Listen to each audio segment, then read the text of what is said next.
अस्सलाम वालेकुम दोस्तों, मेरा नाम है अली उमर, हमेशा की तरह मौजूद है दाऊद और आप देख रहे हैं जिस वक्त क्रिकेट अवर अली शो। कैसे देखना तो है दूसरे आप लोग से बात करने जा रहे हैं। बात करेंगे जी आज आपके साथ टॉप क्रिकेट न्यूज का सेगमेंट है, आप उससे शेयर करेंगे। नंबर 1 पे आप लोग से बात करने जा रहे हैं, जो हमारे पास अपडेट आ रही है वो आ रही है जी पाकिस्तान और बांग्लादेश के हवाले से अपडेट आ रही है कि पाकिस्तान और बांग्लादेश की कमेंट्री पैनल अनाउंस कर दिए गए हैं। वो क्या है आपको बताएंगे। डीआरएस फिर अवेलेबल नहीं है यार, ये मतलब कितनी बुरी बात है कि इंटरनेशनल सीरीज होने जा रही है, डीआरएस नहीं है। इस पर बात करेंगे कि आप इसको कहां पर देख सकते हैं, कैसे देख सकते हैं, इस पर बात होगी। प्लेइंग 11 के हवाले से बात करेंगे और सादिया के हवाले से कुछ अपडेट आ रही है, वो नंबर 1 बन गई है भाई, वो दाऊद आपको बताएंगे। तो अगर आप हमारे चैनल पर पहली बार आए, चैनल को आप भी सब्सक्राइब करें और साथ हो जाएगा। तो बात का आगाज करते हैं नंबर 1 खबर के साथ जो हमारे पास आ रही है। तो सबसे नंबर 1 खबर आ रही है हमारे पास, वो यही आ रही है कि पाकिस्तान और बांग्लादेश के दरमियान जो मैच खेला जाना है, कल से इसका आगाज होने जा रहा है। लाहौर से इसका आगाज होगा। पहला T20 जो लाहौर में ही खेला जाएगा, शाम 7:30 बजे कल ये शेड्यूल है। तो इसमें कमेंट्री पैनल जो है वो अनाउंस कर दिया गया है। कौन कौन है जी कमेंट्री में, जो पाकिस्तान और बांग्लादेश में आपको कमेंट्री करते हुए दिखेंगे। देखिए, मैच ऑफिशियल्स और कमेंट्री पैनल दोनों अनाउंस कर दिए गए हैं। बड़ा अच्छा कमेंट्री पैनल है। अगर कमेंट्री की बात की जाए तो रमीज राजा इसमें कमेंट्री करेंगे, आमिर सोहेल रहेंगे बांग्लादेश से, अतर अली खान वो कमेंट्री करेंगे। आपके पीएसएल में भी वो मौजूद है कमेंट्री में, तो उनको रोक लिया गया था। बासित खान वो होंगे और माइक हैसन ये कमेंट्री करेंगे। इसके साथ साथ जैनब अब्बास भी होंगी।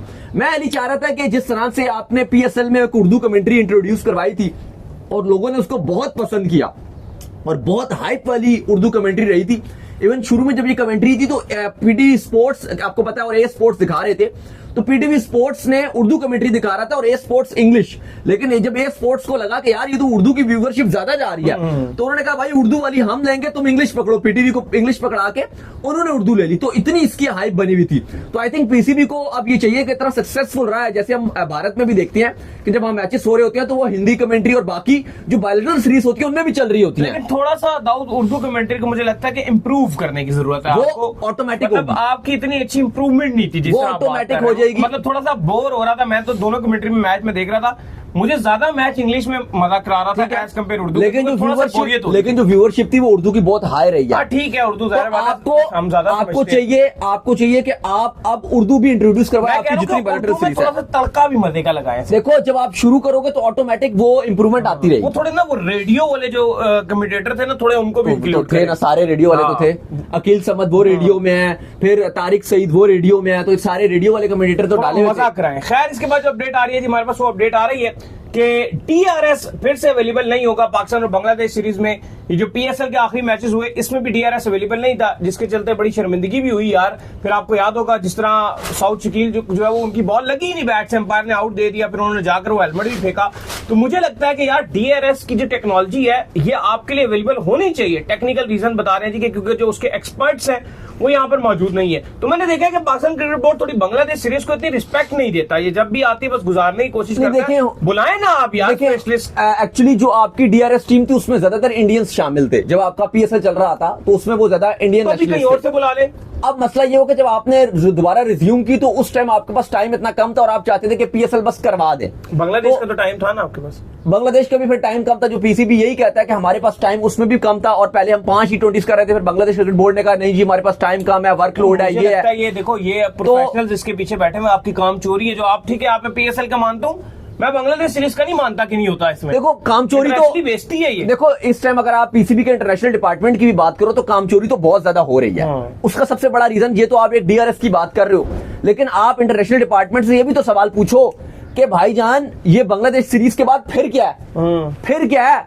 ये तो 3 मैच 1 जून को खत्म हो जाएंगे, तो आप तो महीने की करोड़ों रुपया की आप तनख्वाहें ले रहे हो, तो काम किधर है? यही बात है। पाकिस्तान के फैंस और पीसीबी पैसा कहां से बनाता है? जब पाकिस्तान क्रिकेट खेलता है। ऐसा ही है। तो आपकी तो क्रिकेट ही खत्म। ऐसा ही है, मैच ही कोई नहीं है भाई। ये आपने 3 मैच बांग्लादेश से खेलने हैं जो 1 जून को खत्म होगा, उसके बाद पाकिस्तान की कोई क्रिकेट नहीं है। आप ईद मनाओगे, ईद के बाद छुट्टियां खिलाड़ियों की, तनख्वाहें आपके खिलाड़ियों को भी महाना पूरी मिलेंगी। जो बोर्ड में इंटरनेशनल डिपार्टमेंट के डायरेक्टर हैं, हेड्स हैं, सबको पूरी तनख्वाहें मिलेंगी, किसी का 1 रुपया भी नहीं कटेगा। लेकिन भाई पैसा कहां से आएगा जब आप क्रिकेट ही नहीं खेलोगे? तो 2 महीने आपकी कोई क्रिकेट नहीं है। और उसके बाद है भी तो हल्की हल्की सीरीज है। एक बांग्लादेश के साथ सीरीज है जो आपने बांग्लादेश जाना है, फिर आपने वेस्ट इंडीज जाना है, वो आपकी 1.5-2 महीने के बाद है।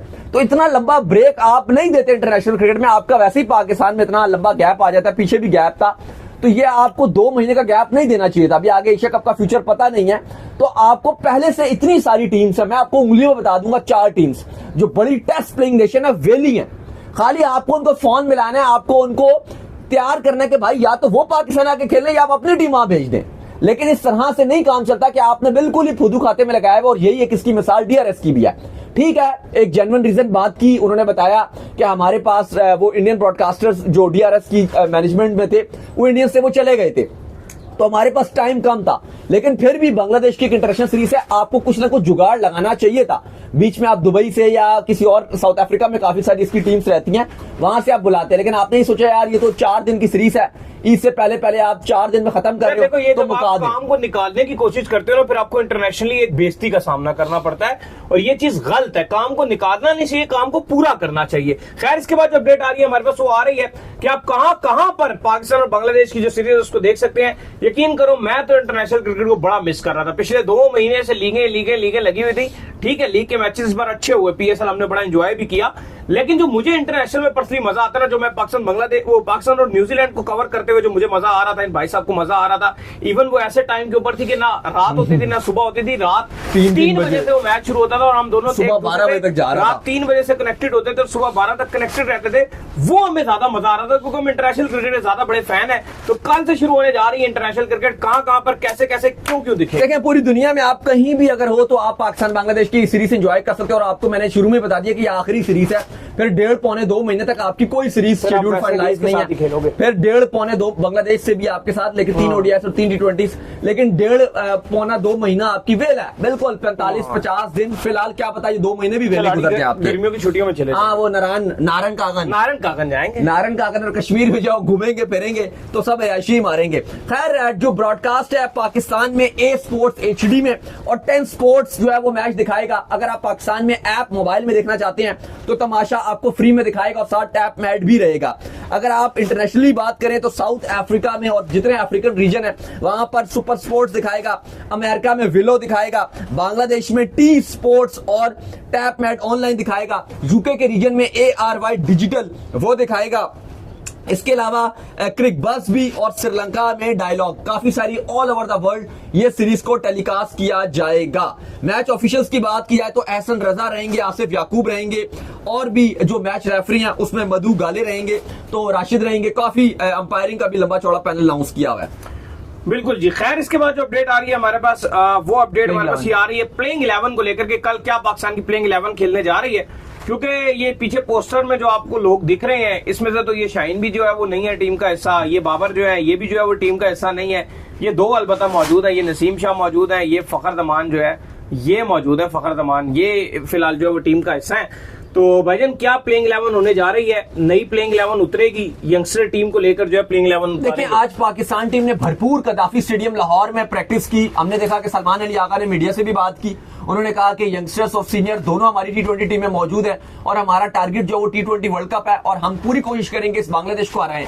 अब याद रहे कि पाकिस्तान को ये बात माइंड में रखनी है कि इस बांग्लादेश से आपको व्हाइट वॉश करना है, क्योंकि ये बांग्लादेश की टीम UAE से 2-1 से हार कर आ रही है, जीत के नहीं आ रही। UAE ने पहली बार किसी टेस्ट प्लेइंग नेशन को सीरीज हराई है और वो बांग्लादेश को भी पहली बार उन्होंने हराया है और सीरीज ही हरा दी उन्होंने। तो बांग्लादेश की टीम इतनी स्ट्रांग नहीं है। और ये भी माइंड में रखना है कि बांग्लादेश की टीम जब टेस्ट मैच खेलने पाकिस्तान आई थी, बांग्लादेश पाकिस्तान में अच्छा करती है, उन्होंने आपको 10 विकेट से हराया था टेस्ट में, तो हमारे लिए बड़ा बुरा रहा था बांग्लादेश। लेकिन अब आपके पास चैलेंज है कि UAE ने अगर हरा दिया तो आपको भी हराना चाहिए। अब देखो, आज पाकिस्तान ने भरपूर किस्म की प्रैक्टिस किया। 3 दिन पहले पाकिस्तान का जो प्रैक्टिस सेशन है वो स्टार्ट हो गए थे। जो खिलाड़ी PSL में शामिल नहीं थे, यानी कि फाइनल में नहीं थे, तो उनका तो ऑलरेडी कैंप वगैरह भी लग गया था, तो बाकी प्लेयर्स ने भी तमाम टीम से ज्वाइन कर ली हैं। देखिए, हमने आपको पहले भी प्लेइंग 11 बताई थी और खबरें यही आ रही है कि वही प्लेइंग 11 के साथ जाया जा रहा है जो आज भी हमने देखा प्रैक्टिस सेशंस करते हुए नजर आए। साइम अयूब और फखर जमान के साथ ही कहा जा रहा है कि सलामी ओपनिंग ये करेंगे।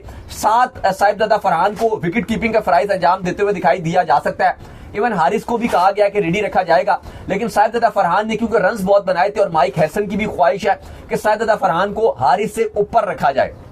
और यकीनन तौर पर आपको चांस देना चाहिए साहिबजादा फरहान को। ये भी इतलात आ रही है कि टीम मैनेजमेंट कल ये भी सोच रही है कि शायद साहिबजादा फरहान को ओपनिंग करवा के साइम के साथ फखर को भी 3 पे खिलाया जा सकता है। इस पर भी गौर किया जा रहा है, क्योंकि माइक हसन ये भी सोच रखते हैं कि साहिबजादा फरहान ने बड़े रन बनाए हैं तो उनको ओपनिंग में ही चांस दिया जाए। वो कोच ये सोच रखते हैं, क्योंकि उनका मानना यह है कि फखर जमान तो नंबर 3 पे भी खेलते रहे, 4 पे भी खेलते रहे, वो सीनियर खिलाड़ी भी हैं और जिस तरह के फखर खिलाड़ी हैं वो अपने आप को एडजस्ट कर सकते हैं और वो उनके लिए 3 भी खेलना बुराई नहीं है। लेकिन साहिबजादा फरहान क्योंकि न्यू है, बीच में उनको चांसेस भी मिले तो उस तरह से डिलीवर नहीं कर सके। नंबर 3 पे ऑस्ट्रेलिया में भी उनको चांस दिया गया नंबर 3 पे, तो वो फेल हो गए थे, तो उनको साइम के साथ ओपनिंग ही करवाई जाए, एक सोच ये भी रखी जाती है। लेकिन बहरहाल पहले 3 खिलाड़ी यही रहेंगे। नंबर 4 पे जो आपके प्लेयर ऑफ द टूर्नामेंट और batter of the tournament PSL के Hasan Nawaz outstanding middle order में खेले हैं और 4 मैचेस में तो लास्ट उन्होंने कमाल ही करके दिखा दिया। उनको नंबर 4 की ही स्लॉट देने का फैसला कर लिया गया कप्तान सलमान अली आगा की तरफ से। फिर नंबर 5 पे आपके सलमान अली आगा खुद आएंगे, 6 पे शादाब खान जो वाइस कप्तान है वो आएंगे, 7 पे खुदिल शाह को मौका मिलेगा जो स्पिन भी डाल सकेंगे, 8 पे राणा फहीम अशरफ को चांस देने के कभी इम्कानात हैं, 9 पर फिर आपके हसन अली कम बैक कर रहे हैं बहुत लॉन्ग टर्म के बाद, लेकिन PSL उनका शानदार रहा था तो उनको चांस मिल रहा है नंबर 9 पे, 10 पे हारिस रऊफ और 11 पे इब्रार जो बड़ी अच्छी बॉलिंग की थी उन्होंने फिनाले में। तो अली साहब ये पाकिस्तान 11 अपनी चांस दे रहा है। हाँ, ये एक सोच रखी जा रही है कि फहीम अशरफ को भी जो वसीम जूनियर है उनको शायद फहीम अशरफ की जगह चांस दे दिया जाए, लेकिन फहीम अशरफ के चांसेस ज्यादा नजर आ रहे हैं। खैर, इसके बाद जो अपडेट आ रही है वो आ रही है हमारे पास सादिया के हवाले से। तो सादिया इस वक्त जो है वो नंबर 1 बन चुकी है T20 में। क्या कहेंगे दाऊद? देखिए ये बड़ी बात है, आप थोड़े से शुगर के मूड में हैं, लेकिन आप हमेशा मुझे मेरी बात सुने, आपने मुझे जोली पर्सनैलिटी बना दी। मतलब जब देखो मैं शुगर के मूड में, जब देखो मैंने कहा सादिया नंबर 1 बन गई है। दाऊद, इससे क्या मुराद है? इससे मुराद ये है कि अब देखें, आपको ये पहले मानना पड़ेगा कि आपकी जो वुमेन्स हैं वो वैसे अच्छा नहीं करती इतना, लेकिन सादिया ने प्रूव किया नंबर 1 T20 की बॉलर बन गई हैं। ठीक है, तो इसमें मैंने शुगर क्या लगा दिया? आपकी शक्ल से नजर आ रहा है यार, ये आपको पता नहीं मेरे मतलब ना बात के बिना कैसे पता चल जाता? देखिए ये ऑन अ सीरियस नोट ये बहुत बड़ी बात है। नहीं, हम इनके लिए तालियां बजाते हैं, तालियां भी बजती हैं। और अगर आप बात करें तो T20 में 47 T20 इनिंग्स में इन्होंने 59 विकेट्स इन्होंने ली हैं और बड़ा ही शानदार ये बात है, इजाज की बात है। जहां बात होती है पहली वुमेन्स हमारी तरफ से बात बनी है नंबर 1 की है, लेकिन जहां वुमेन्स की बात होती है बस मुझे एक तकलीफ होती है वुमेन से, ये जीतती कुछ नहीं है। नहीं तो अब देखें ना, अब आज नंबर 1 बन गई है, यही तो एक बड़ी ऑनर की बात है। हमारे पास बड़े नंबर 1 नंबर 2 बड़ी चले स्टार्ट तो है ना, अभी वुमेन्स कहाँ आपकी बनती हैं। इंडिया की भारत की जो दीप्ति हैं वो नंबर 2 पे नजर आ रही हैं और इसके अलावा कोई आपकी टॉप में पाकिस्तान की नजर नहीं आ रही, तो ये बहुत अच्छी बात है। जीत भी नहीं, तो उम्मीद करते हैं कि सादिया इकबाल अब नंबर 1 बनी है तो आगे पाकिस्तान टीम भी अच्छा करेगी। तो उम्मीद करते हैं आज हमारे शो आपका पसंद आया। वीडियो को लाइक कीजिए, हमारे चैनल को सब्सक्राइब कीजिए, साथ ही बेल आइकन बजाइए। एक और काम कर लीजिए और वही कर लीजिए इंस्टाग्राम पर आप जाइए और जाकर फॉलो। बिल्कुल, इंस्टाग्राम पे मुझे फॉलो कर लीजिए, वहां पे मैं मौजूद हूं, दाऊद क्रिकेट के इंस्टाग्राम पे। कोई सवाल हो तो भेजिएगा, उनको भी फॉलो मुझे फॉलो कीजिए। मुझे ग्रेट लेवल ऑफिशियल के नाम से लिंक डिस्क्रिप्शन में मौजूद है, जाइए फिर फॉलो कीजिए। फिर अल्लाह हाफिज़, ख्याल रखिएगा अपना गाइस।